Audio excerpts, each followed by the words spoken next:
চেটে চেটে নায়িকা হয়েছে। তো বিষয়টা হচ্ছে আমাকে যখন জিজ্ঞাসা করেছে যে আপনাকে নিয়ে তো এত মানুষ মডেল টডেলরা তারপরে অভিনেত্রীরা এরকম স্ট্যাটাস দিচ্ছে, আমি কিন্তু কাউকে নিয়ে স্ট্যাটাস দিইনি, সেই তারা ডিরেক্টরকে আমি বিয়ে করব যাদের বয়ফ্রেন্ড, এরকম একটা ব্যাপার, আমি কিন্তু নাম মেনশন করি নাই। আবার একটা জিনিস যেটা বলছে চেটে চেটে চেটে নায়িকা হয়েছে, আমি কিন্তু এটা বলি নাই, আমার কাছে ফুল ভিডিও আছে। আমাকে যখন বলেছে যে আপনি সিনেমা কেন পাচ্ছেন না বা আপনি এতদিন কেন করছেন না, মাত্র 11টা সিনেমা কেন, তখন আমি বলেছি দেখেন আমি পড়াশোনা নিয়ে প্রচন্ড বিজি থাকি, আর সেকেন্ড কথা যখন টাইম পাই সিনেমা করি।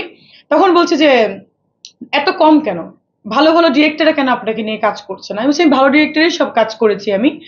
বলে বর্তমান যুগের ডিরেক্টররা কেন করছে না, আমি বলছি করছে না কারণ দেখেন আমি তো কারোর এখন গার্লফ্রেন্ড হয়ে কাজ করতে পারবো না, কারোর ওয়াইফ হয়ে কাজ করতে পারবো না, আমার যদি কোয়ালিটি থাকে আমি একদিন না একদিন উঠবো। আর তখন বলে যে আমি কি দেখেন ভাই আমার এত কথা বললো, তখন আমি একটু উত্তেজিত হয়ে গেছি যে দেখেন আমি কারোর পা চেটে চেটে চেটে নায়িকা হইতে পারবো না।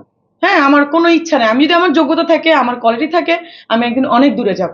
আমি কিন্তু এটা বলেছি, আমি একেবারে কিন্তু ক্ল্যারিফাই এটাই, আমি কিন্তু কোনো নাম মেনশন বা কিছু বলি না, কেন সে তার পার্সোনাল দিকে নিচ্ছে আমার এটাও আমার প্রশ্ন।